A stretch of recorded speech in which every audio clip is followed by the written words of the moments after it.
Nowadays, you can find anything on the internet. But one thing I couldn't find is a good tutorial on how to go from Figma to Webflow. It sounds so simple, yet nobody has been able to explain how to easily do it. I will be teaching you how to go from Figma to Webflow, convert your Figma designs into a working functional Webflow-based website. All this without having any knowledge of coding, all this without having any knowledge of Webflow. Make sure you don't miss out on any of the steps. Each and every step is crucial in understanding how to go from Figma to Webflow. So without further ado, let's just get started with this tutorial. Alright, to begin with, we will open Figma first, of course. And I will go to the community tab on the left here. Inside the community tab, I want to type in Webflow. And as soon as I type Webflow, we have a bunch of resources that pop up. The resource that we want to use is UI Starter Kit by Brett Anderson. And this is going to be very useful in this process. So I want you to go ahead and duplicate this from here itself. Once duplicated, you will have this nice little page here with all the different components that you require. I'm going to go back to the community tab and type in Landify. And Landify is a UI kit that is very, very simple to use. This will allow you to convert high fidelity designs into Webflow very, very simply. So now we have two pages opened up here. One is Landify and one is the Webflow UI kit to begin with. Now go to your Figma drafts and start a new draft. I'm going to create a blank canvas, that's fine. And I'm going to name this Figma to Webflow. And inside this, I am going to first of all copy this one pre-built layouts page on this Webflow UI kit. Just copy it from here and paste it inside this file right here. It's as simple as that. Now you're most welcome to close this tab down and open Landify. Go to the page called Blocks. And Blocks will have everything you need to get started. I'll just have this tab opened up here and I'll go back to Figma to Webflow.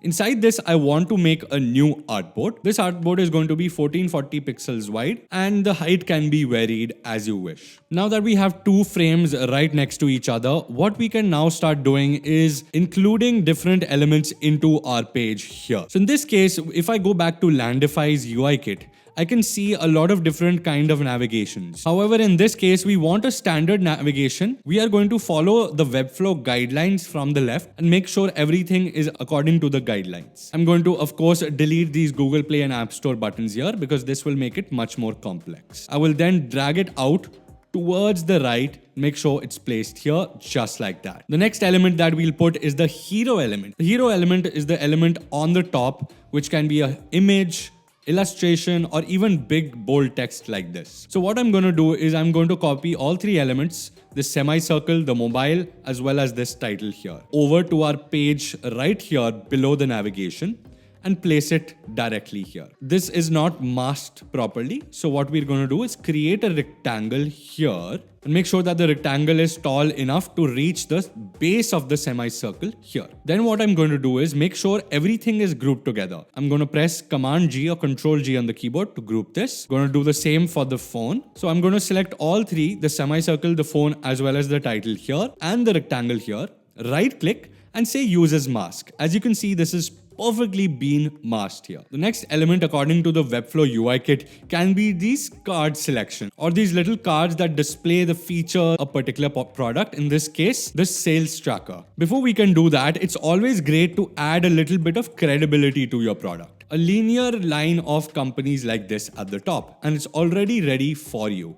I'm going to double click so that I can select the element inside here and just paste it back here in Figma in our original file. And then you can always center it according to the frame itself. Above this, it is always good to give a title. For that, I can always copy this title here and just bring it out onto this element right here. Now for this first section, I want it to be about 72 pixels from this section right here. I really like this element right here, which says how it works. And I'm going to double click so that I can select each of these individual elements and copy it back into our original file here. To fast forward this, I am going to add a bunch of elements from here into this file and I'm going to show you a final result. Alright, so as you can see, we have prepared the final file right here. To add a little bit more zest to this website, what I'm going to do is go to a website called Complex Gradients LS graphics. And this is my go-to for using complex gradients in the background. If I scroll down, I want to see something which is blue, purple, and yellow combined. Now what I'm going to do is I like this one. I'm going to click on download.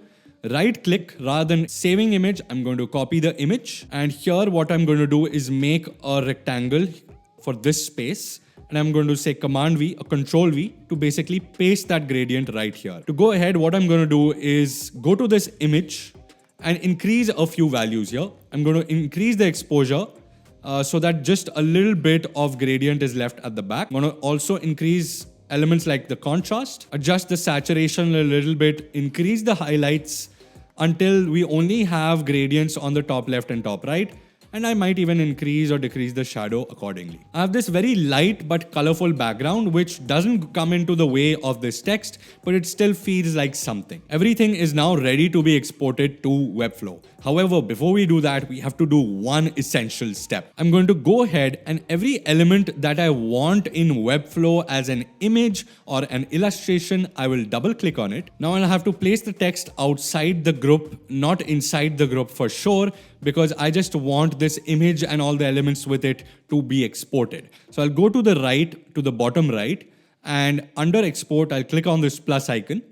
And I will select either PNG or JPG, whatever you like. I prefer JPEG format for websites, so that is fine. I will do this for every element that I want exported as graphics into my Webflow. Now, essentially, I have all the elements that I want exported, including images, icons like this one, backgrounds like this, and everything which is related to graphics or illustrations on this website. I want you to go to the menu on the top left, go to File, and say export. That's about it.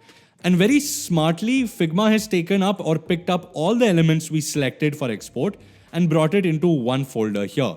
And we'll go ahead and say export. Once that is done, we now have a zip file which is called Figma to Webflow. How convenient. Open this zip file so that of course we have a simple folder here. I'm going to minimize this. And now I will finally navigate to Webflow. Now, as you can see on my dashboard, I already have one which I have been practicing with, and I will create one new project. I want to select the blank site, of course, and I'm going to go ahead and give it any random name. This is Punit's ultra awesome project, and that's true. The first step is to click on this assets icon on the left here, and we'll go back to the folder where we had everything. I'm going to drag and drop individual elements right here into this drop files zone. Be it the logos, icons, everything needs to be imported into Webflow. Now, of course, if you want to make it a little more organized, you can always add folders here itself, just like we had in our original folder here. Now I essentially have everything ready to get started. Now, since we created everything in accordance to our Webflow UI kit right here, it's going to be super simple. The first step is to go to this plus icon here and click on layouts. Then you need to create a sticky nav, just like we did in our original design in accordance to this UI kit. Click on the nav logo here. Click on this little settings icon and I can always choose the image that I want. In this case, it's Landify. I'll make sure it is high DPI and I can always adjust the size from here. So in this case, it could be 100 pixels. Perfect. Also, I can remove any element here by clicking on delete, just like we have on Figma. I'll also add all these from here. I just need to copy and paste the text from here about product, etc. and create a simple navigation. The navigation itself, we can set a certain height for. In this case, we can just remove the padding from the bottom and the top here. Of course, I can always go ahead and change the color of each individual element here. It is very conveniently named backgrounds. I'll change the background from this gray to a pure white. And for the border at the bottom, I will give a bottom border here. Yes, you can do that in Webflow. Increase the size to about 0.5. and give it a gray color in this case. That is perfect. Now that everything on top is ready, we will now create the hero. The hero is again very simple. Since we followed the Webflow layouts, we can simply go to layouts again, and we're going to choose this hero overlay here. And I'm going to drag it out and place it here. Perfect. As you can see, the text is already laid out for us. And I will click on this background here.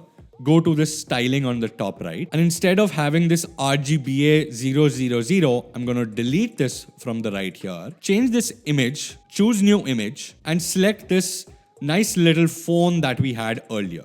And it's perfectly placed, as you can see. We won't fiddle with it anymore and we'll go back. We will now go to the layers panel or the navigator here and click on centered container, which is the text here. Change the position from static to relative. We'll say minus 56 pixels. We will just keep on dragging it to the left now to, decrease the amount of space from the top here. Also, without selecting each individual text, we can change the typography from here itself. Change it to a nice dark charcoal gray here.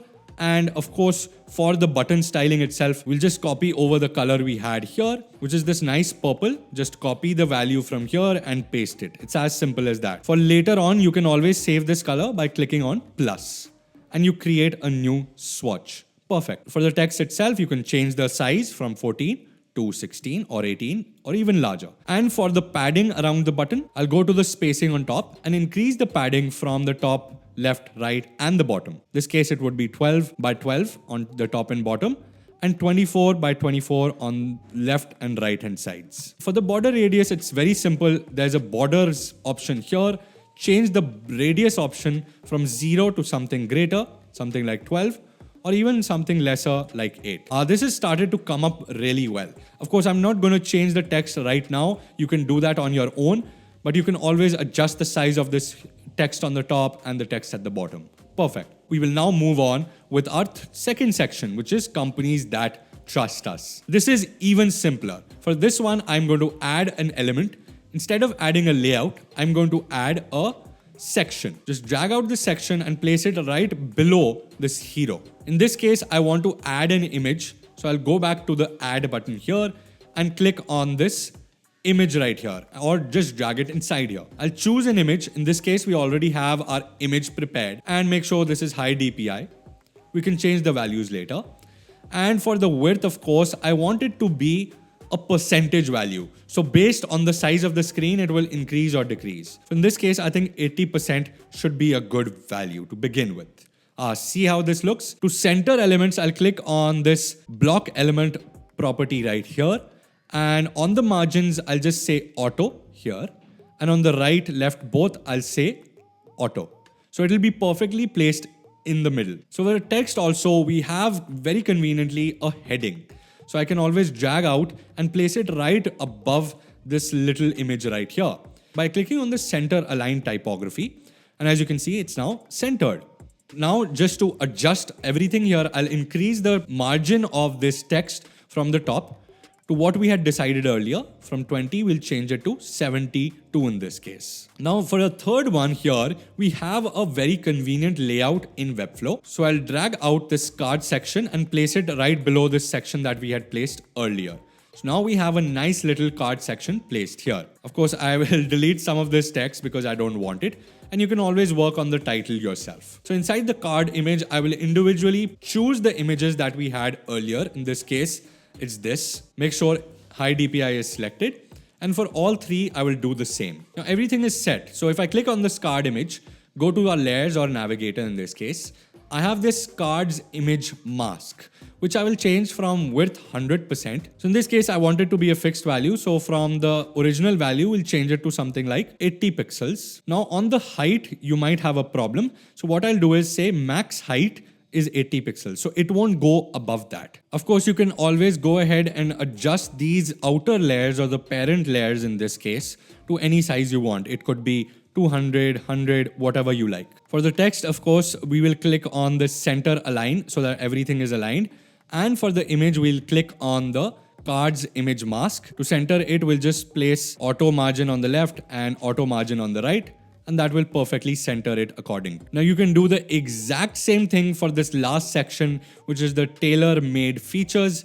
You can always add another layout section here, which is the card section right below this. And very conveniently, you can change the size of this to the icons that we had earlier imported, which are these right here. Once everything is done, you'll have something which looks exactly like this, more or less, and it works perfectly for your project. You can then move on to making it for your mobile. In this case, of course, everything is a little weird on mobile. but you just need to adjust everything accordingly. That is how easy it is to go from Figma to Webflow. Everybody thinks it's a very daunting task, but at the end of the day, it's super simple and also fun to do. I hope you enjoyed that video. If you did, make sure to hit the subscribe button. Also click on the bell icon right next to the button. If you like the video, make sure you give a thumbs up. I will see you every Monday and Thursday at the same time, same place. Till then, God bless.